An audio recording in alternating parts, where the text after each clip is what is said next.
People of Reddit who survive on less than 8 hours of sleep. How? Step 1. Ignore all the cries for help your body releases. Step 2. There is no step 2. Hate myself, decide I'm going to bed earlier tonight, fail, repeat. I have a coworker who is a cleaner in a psych hospital who is 50. Only works nights and says she only sleeps 3 or 4 hours a day. Don't know how she does it. Friendly neighborhood sleep scientist stopping in. Most adults need 8 to 9 hours to function optimally. This is supported by a pretty robust body of research. Shorter sleep duration than this is associated with performance decrements across a variety of domains. And there is evidence for negative impacts on physiological health in the short and long term as well. Sleep is key to processes like restoration in various physical systems. There is also growing evidence that short sleep interferes with consolidation of memory from short to long-term storage.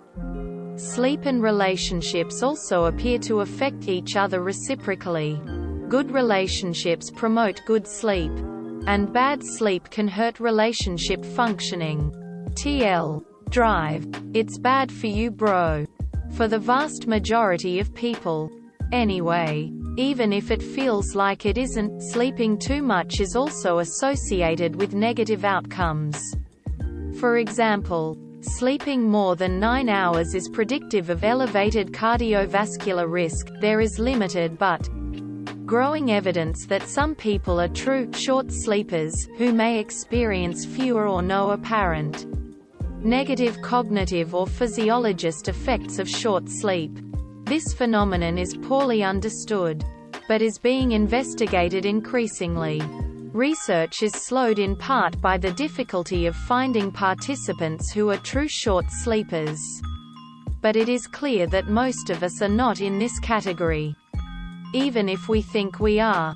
The truth, according to the best available evidence, is that the vast majority of adults need 8 hours for best results. You can improve the quality of your sleep by prioritizing sleep hygiene.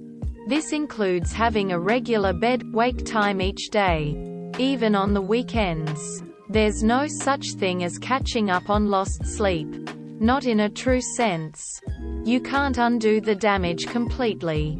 Further, some evidence is beginning to indicate that the tempting practice of sleeping in on weekends to try to repay sleep debt has negative effects beyond the sleep that has already been lost. A consistent bed-wake schedule is one of the best gifts you can give yourself. Other tips you may have heard include minimizing light exposure, especially to blue light, for a few hours before bed. There is limited evidence about the effectiveness of things like phones' native settings for blue light reduction, so consider getting some filter glasses to put on when you are approaching bedtime. And avoid screens. Other good resources are available via you Googling it. You may think you are getting more sleep than you are. Smartphones and wearables can help track your sleep to try to assess how much you're getting.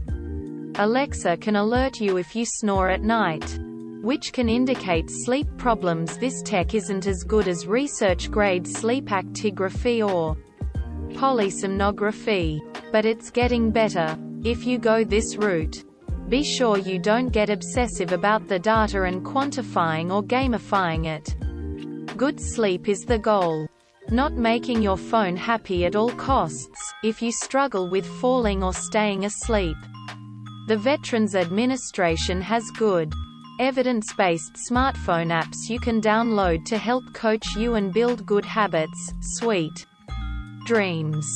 Follow-up edits below here. Caffeine is definitely worth thinking about when thinking about your sleep hygiene as well. For example, my sleep is fairly delicate, but getting better, thanks to science. So I won't start a new serving of coffee after noon or finish one after 2 p.m. Caffeine can compound sleep problems because although it can help you get through the day, It is very easy to then have it interfere with nighttime sleep latency. How long it takes you to fall asleep. Quality or quantity. If you are using caffeine to get through the day because you're tired and dragging, it may well feel useful within days, but be detrimental to your sleep and performance across days. It's like putting a band-aid over a fresh wound to cover it immediately, but then ripping it off that night before the underlying problem has healed. If caffeine is interfering with your sleep quality, consider switching to something caffeine-free to fill that space as an afternoon ritual. You may find that the break in your routine still helps refresh you without interfering with a good night's rest. You can use your phone or other smart devices to remind you to start winding down and getting ready for bed in advance of your bedtime. I have my spare speakers remind me with phrases like, "You're a sleep scientist. Go to bed. It's important," and "Go to bed now." It promotes a healthy immune system.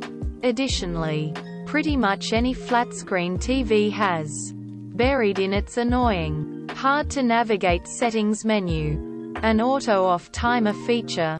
Do some quick Googling to figure out where this setting is on your TV and set it to turn off at a certain time each day. Similarly, if you have smart plugs or switches in your home, you can set them to turn lights off at a given time.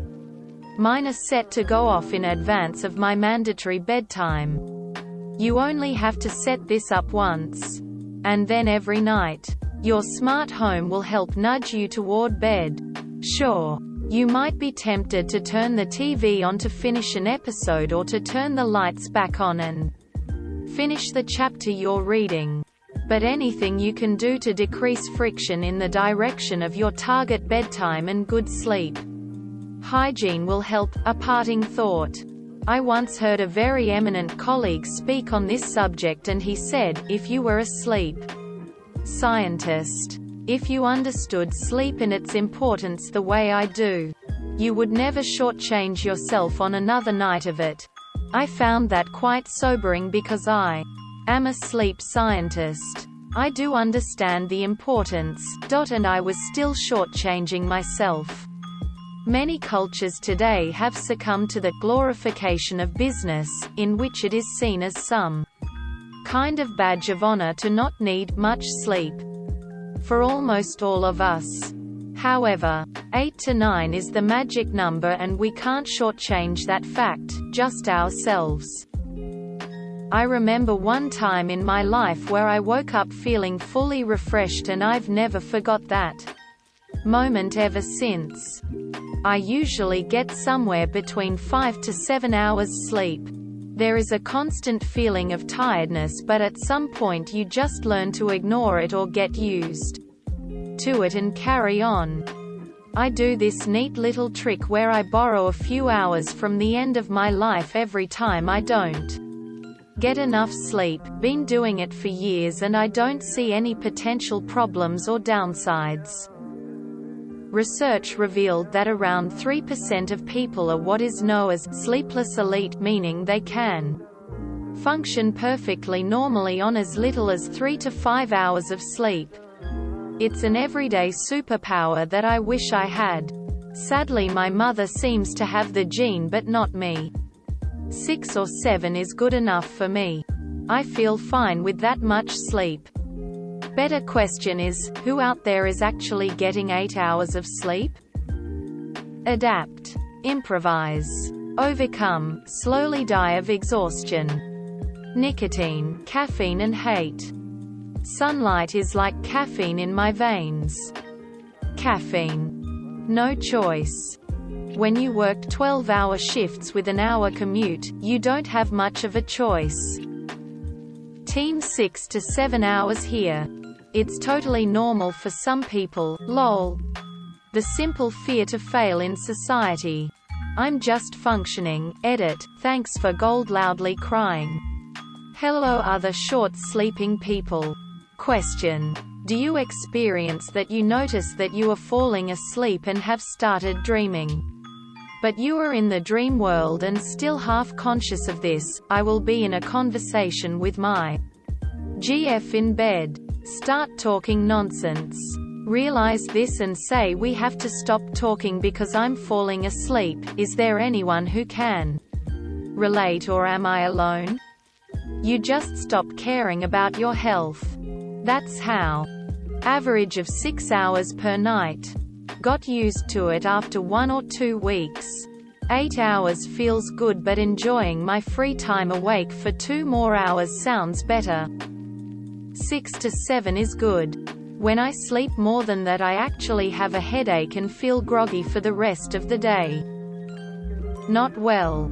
Depression. Suffering. I work 7 to 330 full-time, but I have other hobbies, and I feel like if I got a full 8/9 of an hour of sleep a day, I'd spend less time on what I actually wanna do and more time at work, so I survive on 4 hours. It's rough.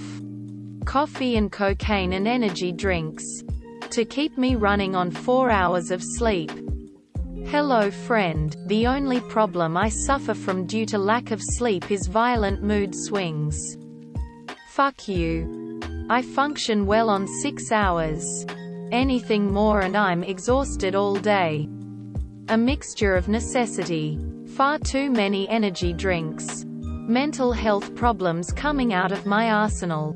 And just general pure fucking spite. You don't even notice. No caffeine needed. No sugar needed. I never get into REM. So I don't really ever get that same rested feeling others get.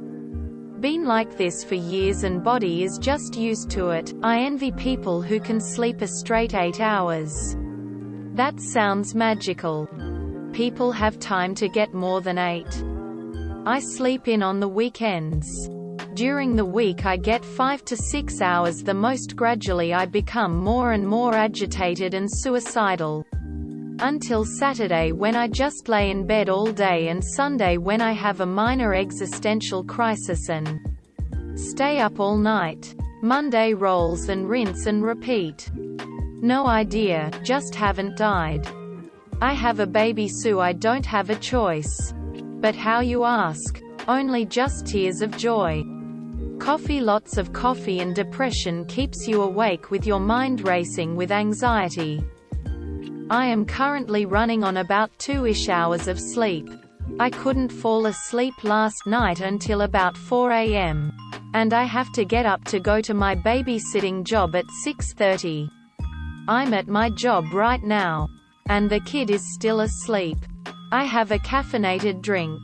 I have ADHD, so it calms down my brain. And I'm taking a break from homework. I don't know how I do it.